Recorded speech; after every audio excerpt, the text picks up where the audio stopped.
Bon, il y a une stat qui donne un avantage offensif au Nigeria qui est quasiment incontestable. Nigeria, meilleure attaque de la compétition, 14 buts marqués, c'est quasiment 2 buts par match, 9 pour le Maroc. Le Nigeria, c'est l'équipe qui tire le plus au but, 20 tirs depuis le début de la CAN. L'homme qui tire le plus au but, il est nigérian. C'est Victor Osimhen, 20 fois devant Brahim Diaz, 13 fois. Celui qui crée le plus d'occasions, c'est Ademola Lookman. Donc on a les détonateurs de la CAN. Je me suis trompé sur le nombre de tirs des Nigérians. Nigeria, c'est 20 tirs pour Osimhen. Combien ? 84 tirs. 84. Non. 84 et 20 tirs pour Osimhen. On a les détonateurs qui sont nigérians clairement dans cette compétition. En plus, tu l'as dit, Julien, il y a une répartition des buts également et des passeurs décisifs, ce qui raconte la richesse de cet effectif aussi, les solutions sur le banc, la profondeur également. Comment contrer cette force de frappe, Cédric, franchement est-ce qu'il y a une solution ? Est-ce que le Maroc est armé pour le faire ? Il y avait un doute sur Massina depuis le début de la compétition. Il s'est, on va dire, un petit peu affirmé. Est-ce qu'ils sont armés avec deux éléments très offensifs sur les côtés également, quoi ? Déjà, on a Lookman qui dézone un petit peu, qui est capable de venir en 9,5 dans le mouvement. C'est un joueur hyper complet. Le problème, c'est que j'ai vu des actions, notamment avec l'Algérie, où Osimhen joue des 1 contre 1. Mais je veux dire, sur la puissance, sur la vitesse, c'est pas possible. Parce qu'il vous fait tomber et derrière, il crée des décalages. Donc en fait, c'est là où tactiquement, il faut soit qu'on ait un latéral qui soit vraiment très proche. Il va pas partir sur une défense à 5, Regragui, mais je veux dire, à un moment donné, il faut de l'aide parce que Osimhen, partout où il passe, il fait des dégâts. Donc quand il est dans ces dispositions, c'est très compliqué. La relation, alors Didi n'est pas là. Quand tu défends sur Osimhen, je demande à toi, ancien défenseur central. Après, je demanderai à Robert, son regard d'attaquant. Que faire ? Il y a des solutions. Ça, c'est des questions de journalistes. Il n'y a pas forcément de solution. Il faut le faire à deux, forcément. C'est une prise à deux. À distance. Le problème, il est en amont aussi. C'est couper cette relation. C'est la passe, évidemment. Et puis tactiquement, il faut être très fort parce qu'il est tellement dans la générosité Osimhen, que quand tu rentres là-dedans, t'es mort. Et le problème, c'est que nous, défenseurs centraux, on aime la castagne. On se croit costaud toute la semaine à l'entraînement, mais après, quand il y a un gars comme ça qui arrive le samedi, vous dites mince, finalement, il faudrait que je me renforce un petit peu musculairement. Non, mais quand il y a un duel, c'est déjà trop tard. Même quand il y a des centres, il prend tellement de place, il est tellement grand, le jump. Ou alors, il faut faire une prise à deux, comme on voit en NBA tout le temps, et faire des La vitesse fautes. des appuis, également la mobilité complètement folle. Il n'a pas vraiment de points faibles, Victor Osimhen. Donc pour appuyer ce que disait Cédric avant de laisser la parole à Robert, ce qu'il a dit de plus important, c'est couper la relation. Osimhen, c'est pas quelqu'un qui va décrocher, demander le ballon entre les lignes. Donc si tu coupes l'approvisionnement, il va rester sans ballon et c'est ça qu'il faut espérer. Voilà, c'est pas le genre de joueur qui va venir décrocher, chercher, qui est à l'aise, ballon interligne dos au jeu. Lui, il est vraiment sur Le souci, c'est que s'il n'en a pas pendant 89 minutes, à la 90e, il va toujours faire le même sprint. Ça, c'est parce sûr. qu'il a une VMA. Aujourd'hui, on a des attaquants, c'est pas comme les attaquants à notre époque. Je sais pas quelle était ta VMA, donc je ne veux pas parler pour tous les attaquants des années. Il avait un gros volume, Roby. Il y a capable de répéter effectivement les efforts, mais après, lui, je pense qu'il est encore dans une autre catégorie. Et il est en mission aussi, dans la tête, parce qu'on parle beaucoup de Salah, de Hakimi, mais lui, il n'a pas gagné de CAN non plus. Il va pas à la Coupe du Monde. C'est un immense joueur africain, ballon d'or aussi. Il n'ira pas à la Coupe du Monde. Oui. Exactement, et le Nigeria, tout le monde est derrière lui, parce que c'est pas la méga star qui écrase tout le monde aussi. Il emmène, tu l'as dit, il emmène tout le monde avec lui. Tout le monde. Il sera face aussi à Aguerd, qu'on avait avec l'OM, se faire manger par Emerson le Toulousain ou Sidiki Chérif. Là, c'est Victor Osimhen. Donc on parle de Mazina, mais Aguerd, il va souffrir aussi. Ce qui est important, et c'est vrai que tout le monde, on est unanime ici, à se dire qu'il faut couper cette relation. Ok. Mais je pense qu'il y a un homme qui peut apporter son petit grain de sable à la machine marocaine. C'est peut-être Amrabat, qui à un moment donné de son poste de sentinelle peut venir peut-être donner un coup de main aux centraux. À condition qu'il débute. Oui, bien sûr, à condition qu'il débute. Ça veut dire que Walid va certainement être prudent quelque part. Ça ne veut pas dire que tu refuses le jeu, mais ça te donne une solution supplémentaire avec ce 6 qui peut venir décrocher, se mettre entre tes centraux et venir donner un coup de main. À ce moment-là, tu peux effectivement avoir cette prise à 2 sur Osimhen à un moment donné. Est-ce que cette option-là va être choisie ? Parce que n'oublions pas que Amrabat, une fois qu'il a été sorti, n'est plus revenu dans l'équipe. Il est réapparu que face au Cameroun et en entrant effectivement en jeu. Ça peut être une solution pour le Maroc, en tout cas en ce qui concerne l'alimentation pour l'équipe du Nigeria. Ça peut être une des solutions qui peut permettre de couper cette alimentation. Duel aussi. Amrabat peut être aussi répondre aux défis physiques. Je ne sais pas s'ils ont un profil pour le remplacer, mais c'est ce que l'Algérie n'avait pas avec. Exactement. Tout à fait. Tu disais souvent dans l'Algérie là, ce trident il se mettait en 1 contre 1. On voyait Zerouki se mettre sur Lookman et puis les deux centraux face au... Et là, t'es mort si tu joues le 1 contre 1 ou 3 contre 3. Et puis le déficit physique, il y a eu aussi face à l'Algérie. De toute façon, personne ne peut rivaliser. Je pense que aujourd'hui, à part l'Égypte, je vois pas qui peut rivaliser avec le Nigeria sur ce défi-là physique dans cette zone de jeu. Cette zone-là du terrain, je suis d'accord. Mais encore une fois, je te dis Amrabat, peut-être cette solution-là, vexé d'être sorti aussi du 11 de départ depuis le début de la compétition. Donc à un moment donné, ça peut effectivement, il peut peut-être jouer aussi sur ça et lui donner sa chance peut-être demain. Après, est-ce qu'il est assez mobile parce qu'au milieu de terrain, est-ce qu'il peut être assez mobile pour poursuivre Lookman? Est-ce que s'il est à côté de la défense centrale, si c'est des ballons en profondeur, bon, à part le voir courir à côté de la charnière, il faut qu'il ait un rôle proactif aussi. Aussi, ouais, bien sûr. Mais je te rejoins là-dessus. Et c'est peut-être après au milieu de terrain, peut-être autour de lui, d'être, comme tu dis, peut-être plus mobile, être là éventuellement sur les retombées de balles dans les duels aériens. Qui t'a laissé plus de liberté à un mec comme Lookman, par exemple, ou pas? S'il décroche, à mon avis, il faut le laisser. En fait, le piège, c'est de ne pas faire comme les Ivoiriens sur le décrochage. C'est de quitter une zone qui no man's land est derrière avec les flèches qui montent. Donc tactiquement, il faut être hyper discipliné, être proche les uns des autres pour éviter que vous ayez à faire des 40 mètres au sprint avec des sprinters.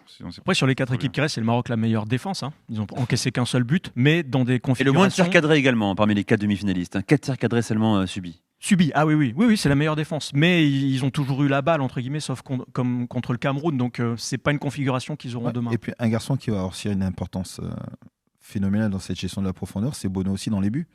Qui, à un moment donné, si effectivement ça prend la profondeur, lui aussi va avoir un rôle déterminant. Alors, c'est vrai qu'il n'a pas été énormément sollicité depuis le début de la compétition. Tu viens de le dire, Julien, un seul but encaissé sur penalty. Donc, je pense aussi que le gardien aussi aura un rôle important, justement, pour essayer d'anticiper, donner peut-être le temps à ses défenseurs, peut-être de revenir aussi à un moment donné. Tout va dépendre du placement qu'il va avoir. Bon, juste pour terminer, le scénario va être super important parce que aucune des deux équipes n'a été menée au score. Et donc, bon, ils le savent aussi bien que moi. Le début, on va peut-être se regarder. Tu fais quoi? Et puis l'ouverture du score va être déterminante, c'est une lapalissade de le dire, mais le Maroc, ils n'ont jamais été menés. Comment ils vont réagir? Qui plus est, devant 110 000 Marocains en folie. Comment il va réagir? C'est ça la question. Accord Adams, je voudrais qu'on dise un mot quand même, parce que on le connaît, Accord Adams, on l'a vu flamber sur quelques mois avec Montpellier, avant de disparaître, c'était mal fini avec Montpellier. Quelques semaines. Franchement, j'avoue, il a peut-être marqué tous ses buts en 1 mois et demi, peut-être. C'est ça, ouais, t'as raison. Il est parti meilleur buteur de Ligue 1 en novembre, et puis derrière, il n'y a plus rien. Oui, t'as raison, c'est vrai. Il s'est effondré ensuite. Il a sévi aujourd'hui, il a un rôle de doublure. Que peut-il apporter justement lui? Est-ce qu'il peut justement pas bénéficier Il y a un chat qui passe, voilà. En radio, c'est magnifique, j'adore. Les oiseaux aussi, on est heureux. Bénéficier de la liberté qui peut être accordée à un Lookman ou un Osimhen. Roby, qu'est-ce que t'en penses? Et comment tu vois sa canne justement? Il a 2 buts, 3 passes décisives. Justement, il profite justement de Lookman, d'Osimhen pour pouvoir lui être dans des zones où on l'attend peut-être pas forcément. Des zones des fois libérées par des courses par Osimhen, dans lesquelles il est capable de s'intégrer, dans lesquelles où des fois Lookman aussi des zones, et lui est capable aussi d'apporter aussi sur le plan athlétique aussi quelqu'un qui est capable aussi de pouvoir garder le ballon et de servir aussi de relais. Mais encore une fois, il est tellement imprévisible aussi qu'on peut tout en attendre. Là, pour l'instant, il explose et il mérite ce début de CAN qu'il fait, mais encore une fois, dans la continuité, on sait que c'est pas son point fort, et notamment, on en parlait là avec Montpellier, ça n'a pas été le cas. Déjà, il profite de l'absence de Mofi, Boniface, Chukwueze, pas trop utilisé. Et puis tu disais, ces qualités athlétiques qui permettent de valider des actions, d'être là au bon moment. Je pense qu'il y a eu un gros travail tactique aussi de la part du staff. On rappelle qu'il y a eu des éliminatoires Coupe du Monde il n'y a pas longtemps, donc ils ont beaucoup joué. Ils ont répété les matchs, donc il y a quand même des chemins de passe, des circuits. J'ai collaboré un petit peu avec ce staff d'Eric Schell, avec le Mali.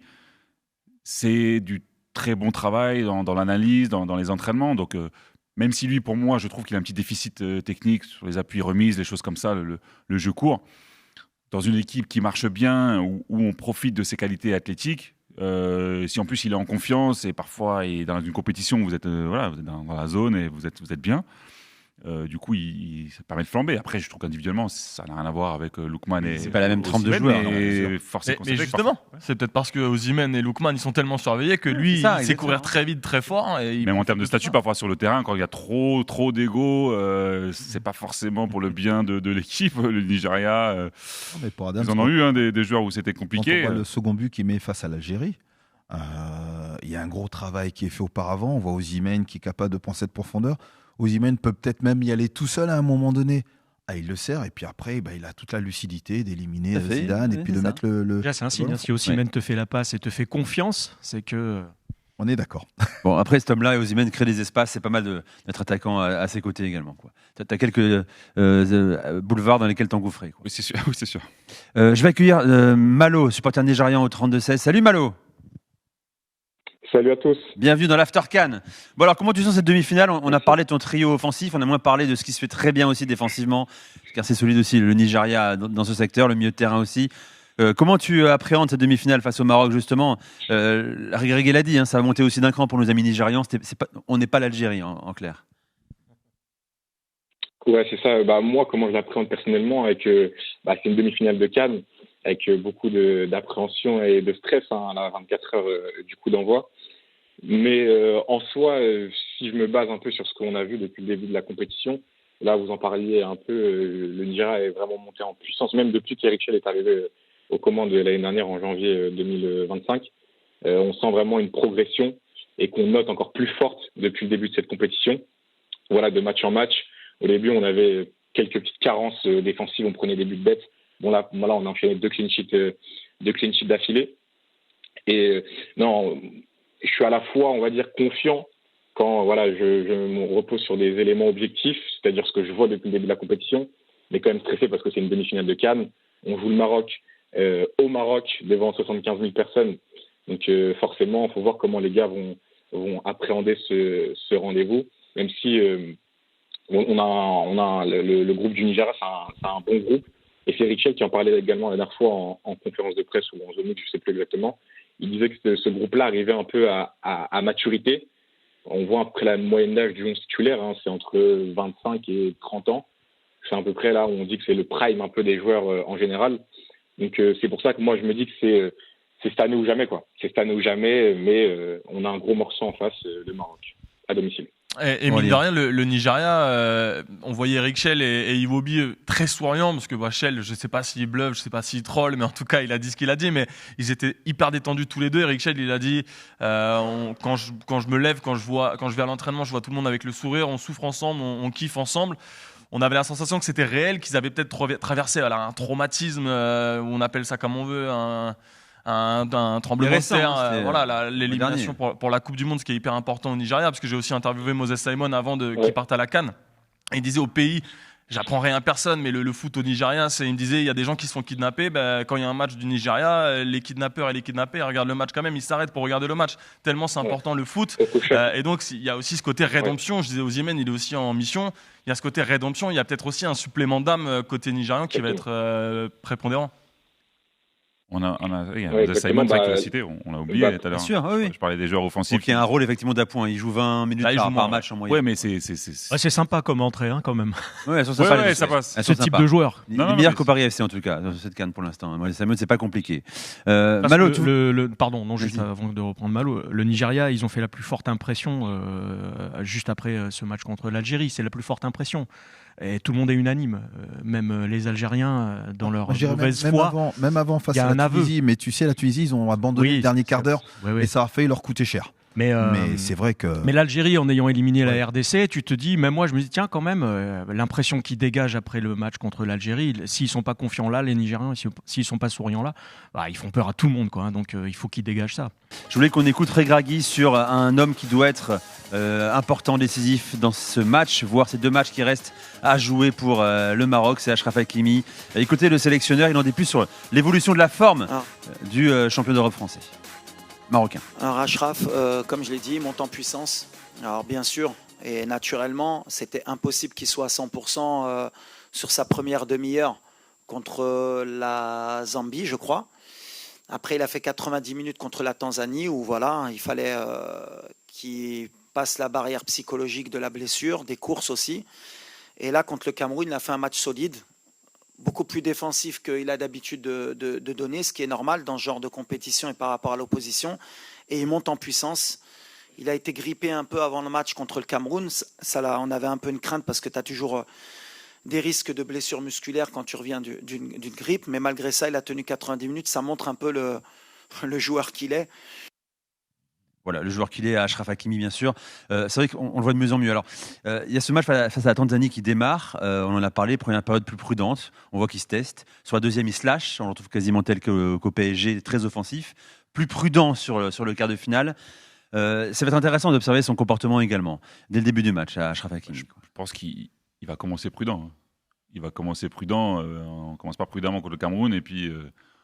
on est ailier face au Nigeria, surtout un début de match où tu l'as dit, Julien, ça va beaucoup s'observer. Là, c'est des matchs, oui, c'est des matchs couperés, mais on parle d'un match pour aller en finale, donc c'est une tension énorme.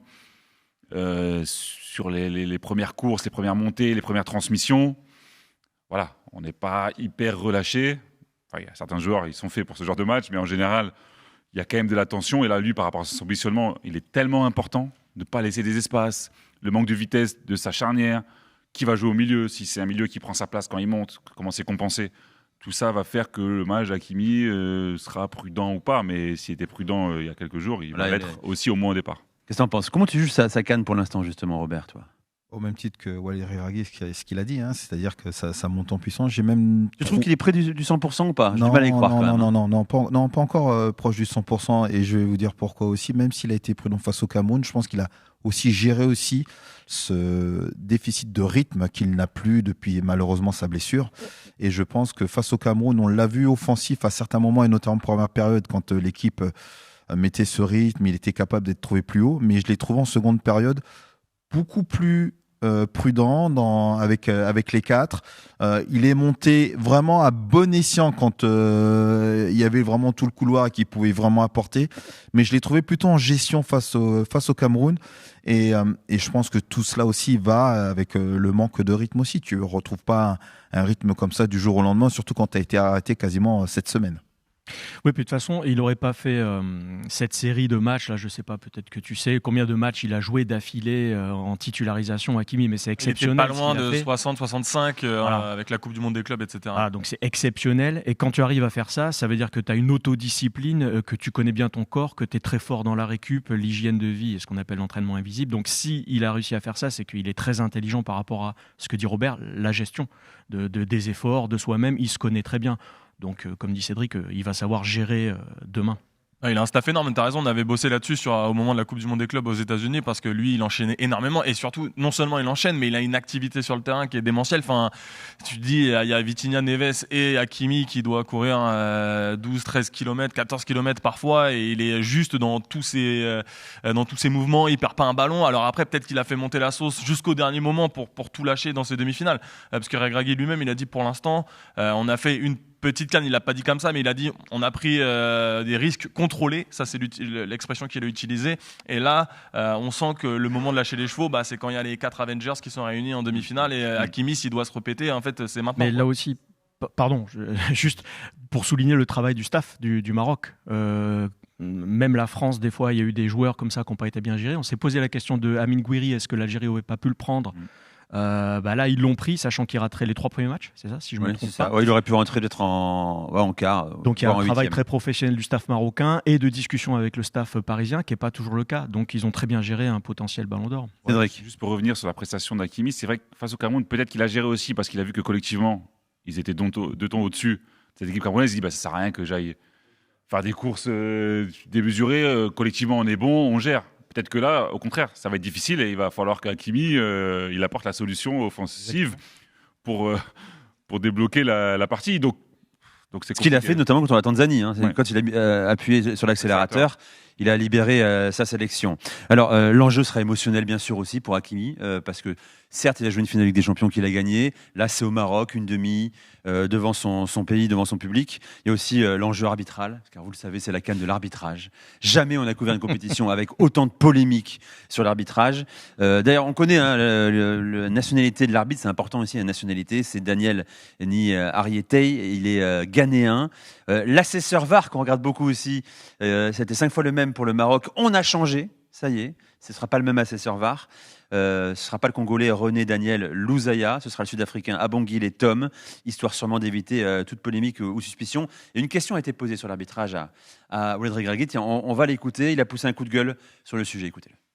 Agrandir cela sur notre continent. Moi, je serai toujours un défenseur du continent africain et je partirai toujours avec l'idée que tout le monde essaye de faire de son bien. Comme tu l'as dit, on a été lésés nous aussi depuis le début de la compétition. C'est-à-dire, par exemple, le penalty contre la Tanzanie où tout le monde a essayé de faire croire qu'il y a un penalty parce qu'il y a un joueur qui fait 20 kilos, il y en a un autre qui fait 120 kilos en Angleterre, jamais ça siffle. Mais quand Bilal Akhanous, il est poussé dans la surface contre le Mali, il n'y a personne qui dit qu'il y a penalty. Le penalty sur Abdé, le dernier match contre le Cameroun où un joueur dans la surface lui met le pied sur la cheville, si le VAR revient, il y a penalty. Le gardien qui sort sur Sebari, qui lui met les 2 points dans la tête, c'est penalty. Mais comme par hasard, comme le Maroc est pays organisateur, mais bon, après j'ai l'habitude, depuis la Coupe du Monde, on essaie de nous dévaloriser beaucoup de fois sur ce qu'on est en train de fournir. Et à chaque fois, il peut être témoin, je parle à mes joueurs à chaque fois du terrain. Il parle du terrain, mais il parle aussi beaucoup d'arbitrage en conférence de presse. Il a fait 3 minutes chrono en main et il a commencé par cette phrase évidemment mythique à chaque fois. Je n'aime pas parler d'arbitrage. Mais que tous les entraîneurs y font, Oui, bien sûr. En général.